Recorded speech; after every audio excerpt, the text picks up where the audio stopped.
이 마음을 품으라. 안녕하세요. 예수의 제자 채널입니다. 오늘은 우리 삶에 정말 중요한 메시지를 담고 있는 성경 구절, 이 마음을 품으라라는 제목으로 우리가 어떤 마음을 가지고 살아가야 할지, 그리고 그 마음이 얼마나 큰 변화를 가져올 수 있는지를 명확하게 보여주고 있어요. 많은 분들이 이 구절을 조금 어렵게 느끼실 수도 있지만 제가 오늘 쉽고 재미있게 풀어서 설명해 드릴 테니 편안한 마음으로 따라와 주세요. 이 말씀을 통해 얻는 깨달음이 우리의 일상 속에서 구체적인 변화를 가져오기를 간절히 소망합니다. 먼저 이 구절의 핵심은 바로 예수 그리스도의 마음을 품으라는 것입니다. 사도 바울이 빌립보 교회 성도들에게 강력하게 권면했던 이 메시지는 당시 로마 사회의 문화와는 너무나도 다른 파격적인 가르침이었습니다. 로마 시대에는 황제를 숭배하고 자신을 최대한 드러내며 남보다 우위에 서는 것을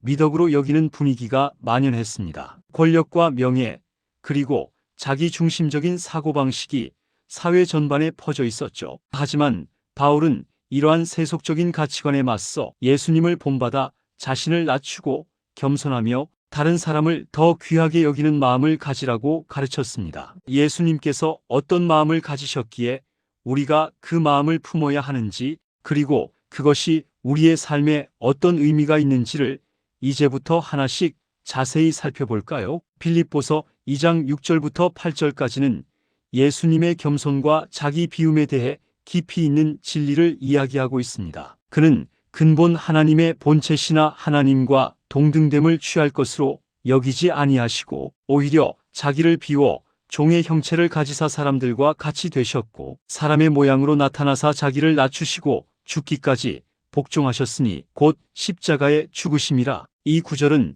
기독교 신앙의 가장 핵심적인 교리 중 하나이자 우리에게 놀라운 겸손의 본을 보여주는 진리를 담고 있어요. 예수님은 원래 하나님의 본체이셨습니다. 이게 무슨 뜻이냐면 예수님은 본래부터 하나님과 똑같은 본질을 가지신 분이셨다는 거예요. 삼위일체 하나님의 두 번째 위격으로서 창조주 하나님과 동등한 권능과 영광을 가지고 계신 분이셨습니다. 이 세상의 모든 것을 말씀으로 창조하시고 모든 능력과 영광을 소유하신 분이 바로 예수님이셨습니다. 모든 피조물이 그분의 발 아래 엎드려 경배해야 마땅한 절대적인 존재였습니다. 그런데 그분은 하나님과 동등됨을 취할 것으로 여기지 않으셨다고 합니다. 이 말은 예수님께서 자신의 신적인 권리와 영광, 그리고 그 모든 특권들을 당연하게 여기며 고수하지 않으셨다는 뜻입니다. 오히려 그것들을 잠시 내려놓으셨다는 의미예요. 자신이 가진 것을 꽉 붙잡고 놓지 않으려는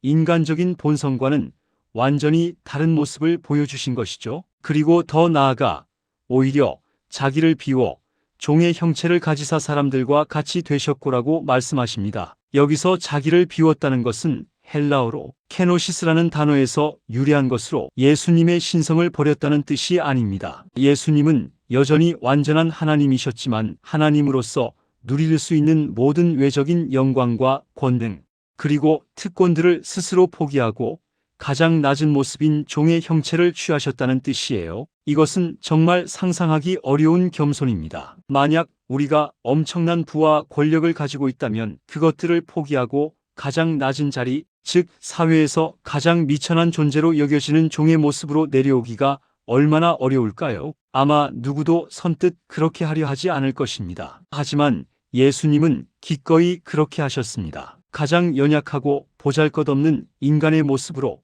그것도 섬김을 받는 왕이 아니라 섬기는 종의 모습으로 이 땅에 오신 것입니다. 왜냐하면 그것이 바로 우리를 향한 끝없는 사랑 때문이었습니다. 우리가 죄로 인해 하나님과 멀어지고 죄의 노예가 되어 고통받으며 영원한 멸망의 길로 가는 것을 보시며 예수님은 우리를 구원하기 위해 스스로 그 모든 것을 감당하기로 결정하신 거예요. 마치 왕자가 백성들의 고통을 이해하고 그들을 구원하기 위해 자신의 신분을 숨기고 가장 낮은 자리에 내려와 그들과 함께 고난을 겪은 것과 같습니다. 아니, 그보다 훨씬 더 큰 희생과 사랑이었죠. 그분은 우리를 위해 자신의 모든 것을 내어주셨습니다. 사람의 모양으로 나타나사 자기를 낮추시고 죽기까지 복종하셨으니 곧 십자가에 죽으심이라. 예수님은 단순히 인간의 모습으로 오신 것에서 멈추지 않으셨습니다. 가장 낮은 자리에서, 심지어는 가장 고통스럽고 수치스러운 방법인 십자가에 못 박혀 죽기까지 하나님 아버지의 뜻에 온전히 복종하셨습니다. 당시 십자가형은 로마 제국에서 가장 극악무도한 죄인 반역자에게나 내려지는 형벌이었고, 극심한 육체적 고통과 함께 사회적인 모든 존엄성을 박탈당하는 비참한 죽음이었습니다. 주변의 조롱과 비난 속에서 온몸이 찢기고 피 흘리며 서서히 죽어가는 그 고통은 인간으로서는 감당하기 어려운 것이었죠. 그럼에도 불구하고 예수님은 그 길을 기꺼이 가셨습니다. 인간의 죄를 대속하시기 위해, 하나님 아버지의 구원 계획을 완성하시기 위해 말입니다. 이것이 바로 예수님께서 보여주신 겸손과 순종의 절정이며 사랑의 궁극적인 증거입니다. 그분은 우리를 위해 모든 것을 내어주셨습니다. 이러한 예수님의 겸손과 순종은 오늘을 살아가는 우리에게 깊은 울림과 도전을 줍니다. 우리는 살아가면서 자신을 높이고 싶고 인정받고 싶고, 때로는 다른 사람보다 우위에 서서 우월감을 느끼고 싶은 마음을 가질 때가 많습니다. 성공하고 싶고 칭찬받고 싶고 주목받고 싶어 합니다. 하지만 예수님은 가장 높은 분이셨음에도 불구하고 우리를 위해 가장 낮은 자리로 내려오셨고 죽기까지 순종하셨습니다. 이것이 바로 우리가 품어야 할 그리스도의 마음입니다. 다른 사람을 나보다 낮게 여기고 겸손하게 섬기며 하나님의 뜻에 기꺼이 순종하는 마음, 나의 이익보다 공동체의 유익을 먼저 생각하고 나의 권리 주장보다는 타인의 필요에 응답하는 마음입니다. 그렇다면 예수님의 이러한 겸손과 순종의 결과는 어땠을까요? 이러므로 하나님이 그를 지극히 높여 모든 이름 위에 뛰어난 이름을 주사 하늘에 있는 자들과 땅에 있는 자들과 땅 아래에 있는 자들로 모든 무릎을 예수의 이름에 꿇게 하시고 모든 입으로 예수 그리스도를 주라 시인하여 하나님 아버지께 영광을 돌리게 하셨느니라. 예수님의 겸손과 순종은 결코 헛되지 않았습니다. 하나님께서는 예수님을 지극히 높여 모든 이름 위에 뛰어난 이름을 주셨다고 말씀하십니다. 여기서 모든 이름 위에 뛰어난 이름은 무엇일까요? 바로 예수 그리스도라는 이름입니다. 이 이름은 단순히 한 사람의 이름이 아니라 온 우주 만물 위에 군림하는 가장 권위 있고 영광스러운 이름이 되었습니다. 우리가 기도할 때 예수 그리스도의 이름으로 기도합니다라고 고백하는 것도 바로 이 때문입니다. 모든 권세와 능력이 이 이름 안에 담겨 있습니다. 세상의 어떤 권력자, 어떤 영웅의 이름도 예수 그리스도의 이름과는 비교할 수 없습니다. 이 이름이야말로 구원과 생명, 그리고 영원한 승리를 상징하는 가장 위대한 이름입니다. 그리고 그 결과 하늘에 있는 자들과 땅에 있는 자들과 땅 아래에 있는 자들로 모든 무릎이 예수의 이름에 꿇게 하시고라고 하십니다. 이 말씀은 단지 인간들뿐만 아니라 하늘의 모든 천사들이나 땅 위의 모든 사람들이, 심지어 죽은 자들, 즉 음부에 있는 자들까지도 예수님의 이름 앞에 무릎을 꿇고 그분을 경배하게 될 것이라는 의미입니다. 온 우주 만물이 예수 그리스도 앞에 복종하고 그분을 주님으로 인정하게 된다는 것을 선포하는 것이죠. 이는 과거, 현재, 미래의 모든 존재들이 예수 그리스도의 주권을 인정할 수밖에 없음을 나타냅니다. 이것은 예수님께서 받으신 최고의 영광입니다. 겸손하게 자신을 낮추고 순종하셨던 예수님을 하나님께서 가장 높이시고 모든 피조물 위에 세우신 것입니다. 그분은 이제 만유의 주가 되셨습니다. 마지막으로 모든 입으로 예수 그리스도를 주라 시인하여 하나님 아버지께 영광을 돌리게 하셨느니라. 이 모든 일, 즉 예수님의 낮아지심과 높아지심은 결국 하나님 아버지께 영광을 돌리는 것으로 귀결됩니다. 예수님께서 자신을 낮추시고 십자가에서 죽기까지 순종하신 것은 궁극적으로 하나님 아버지의 구원 계획을 완성하고 하나님께 영광을 돌리기 위함이었습니다. 그리고 그 결과 모든 피조물들이 예수 그리스도를 주님으로 고백하며 하나님께 영광을 돌리게 된 것입니다. 예수 그리스도를 통해 하나님 아버지의 사랑과 공의 그리고 능력이 온전히 드러나고 찬양받게 된 것입니다. 이것이 바로 복음의 정수이며 우리 신앙의 핵심입니다. 자, 그럼 이 빌립보서 2장 5절에서 11절의 말씀이 오늘날 우리에게 주는 핵심 메시지는 무엇일까요? 단순히 교리적인 설명을 넘어 우리의 삶에 어떻게 적용될 수 있을까요? 첫째, 그리스도의 마음을 품으라는 것입니다. 우리는 예수님처럼 겸손하고 이타적인 마음을 품어야 합니다. 나 자신만을 생각하고 내 유익만을 추구하는 이기적인 마음이 아니라 다른 사람을 나보다 더 귀하게 여기고 그들을 섬기고 사랑하는 마음을 가져야 해요. 세상은 끊임없이 우리에게 자신을 드러내고 자랑하고 높아지라고 부추깁니다. 미디어와 사회는 성공과 물질을 최고의 가치로 내세우며 남보다 더 많이 가지고 더 높이 올라가는 것을 권장합니다. 하지만 우리는 예수님의 본을 따라 겸손을 택하고 섬기는 삶을 살아야 합니다. 이 겸손은 나약함이 아니라 진정한 강함이며 사랑의 표현입니다. 나의 재능과 능력을 나를 높이는 데 사용하는 것이 아니라 타인을 섬기고 공동체를 세우는 데 사용하는 것이죠. 이것이 바로 그리스도인의 진정한 삶의 방식입니다. 둘째, 순종의 중요성을 깨달아야 합니다. 예수님은 죽기까지 하나님께 순종하셨습니다. 우리도 하나님의 뜻에 순종하며 살아갈 때 하나님께서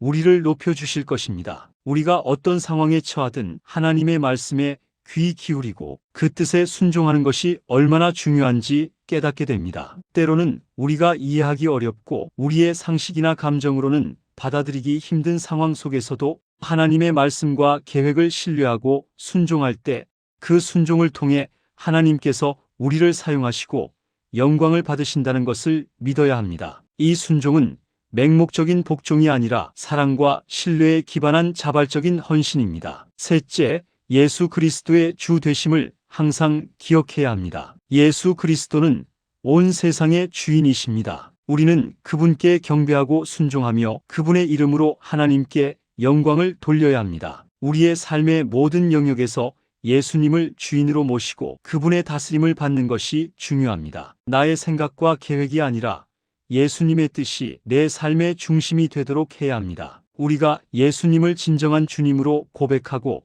그분을 따를 때 우리의 삶은 흔들림 없는 반석 위에 세워질 것이며 참된 평안과 만족을 누릴 수 있습니다. 현대적인 삶 속에서 이 메시지를 어떻게 구체적으로 적용할 수 있을까요? 좀 더 실질적인 예를 들어보겠습니다. 먼저 교만을 버리고 겸손을 택하라는 가르침입니다. 우리는 직장에서, 가정에서 또는 공동체에서 때로는 자신의 의견을 내세우고 싶고 자신이 옳다고 주장하고 싶은 유혹을 받습니다. 내가 더 많이 알고 내가 더 잘한다는 생각에 사로잡히기도 합니다. 하지만 예수님처럼 자신을 낮추고 다른 사람의 의견에 귀 기울이며 상대를 존중하는 겸손한 태도를 가질 때 오히려 더 많은 사람들에게 영향력을 미치고 진정한 리더십을 발휘할 수 있습니다. 예를 들어 직장 상사나 동료에게 불평하거나 불만을 가지기보다는 먼저 그들을 돕고자 하는 마음을 가지거나 그들의 고충을 이해하려 노력하는 겸손한 태도를 보이는 것입니다. 가정에서 배우자나 자녀와의 의견 차이가 있을 때 먼저 자신의 주장을 내세우기보다는 상대방의 입장을 헤아리고 먼저 사과하며 이해하려는 마음을 가지는 것이죠. 이런 작은 행동들이 모여 예수님의 마음을 실천하는 것이 되며 관계를 더욱 풍성하게 만들고 갈등을 해소하는 지혜로운 방법이 됩니다. 두 번째로 자기 희생적인 사랑을 실천하라는 것입니다. 예수님은 우리를 사랑하시기 위해 자신의 모든 것을 희생하셨습니다. 우리도 다른 사람을 위해 기꺼이 희생하고 헌신하는 사랑을 실천해야 합니다. 이것은 거창한 일이 아닐 수 있습니다. 주말에 시간을 내어 도움이 필요한 이웃을 돕거나 내 것을 조금 양보하여 다른 사람에게 베푸는 것, 때로는 나의 편안함을 포기하고 다른 사람의 필요를 채워주는 것 등이 모두 자기 희생적인 사랑의 실천입니다. 예를 들어 자녀를 키우는 부모의 희생적인 사랑이나 배우자를 위해 기꺼이 자신의 시간을 내어주는 마음, 친구가 어려울 때 기꺼이 내 어깨를 빌려주는 행위 등이 바로 예수님의 마음을 닮은 사랑입니다. 이러한 희생적인 사랑은 단순히 손해를 보는 것이 아니라 주는 기쁨과 영적인 만족을 통해 우리 자신을 더욱 풍요롭게 하는 길입니다. 마지막으로 하나님께 영광을 돌리는 삶을 살라는 것입니다. 우리의 말과 행동을 통해 예수 그리스도를 증거하고 하나님께 영광을 돌리는 삶을 살아야 합니다. 우리가 어떤 일을 하든 그 결과가 나 자신에게만 집중되는 것이 아니라 하나님께 영광이 되도록 노력해야 합니다. 학업이든 직장 생활이든 취미 생활이든 심지어는 작은 일상생활 속에서라도 이 모든 것을 통해 하나님의 선하심과 영광을 드러내는 삶을 사는 것이 중요합니다. 우리가 겸손하게 다른 사람을 섬기고 사랑하며 하나님의 말씀에 순종할 때 사람들은 우리 안에서 예수 그리스도의 모습을 보게 되고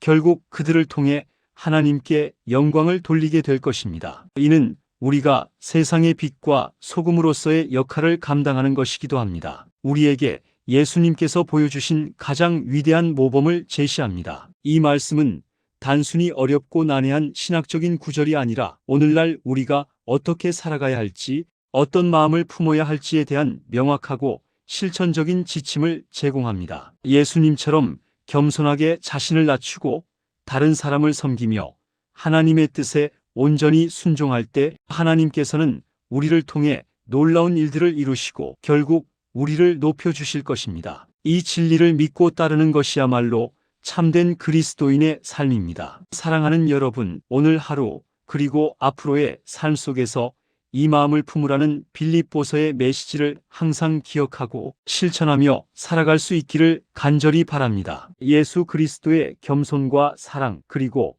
순종의 마음이 여러분의 개인적인 삶을 넘어 여러분이 속한 가정과 직장 그리고 공동체까지도 더욱 풍요롭고 의미 있게 변화시켜 줄 것이라고 확신합니다. 우리 모두 예수님의 마음을 품고 살아가는 아름다운 그리스도인이 되어 세상에 선한 영향력을 끼치는 복된 삶을 살아가기를 소망합니다. 예수의 제자 채널이었습니다. 감사합니다.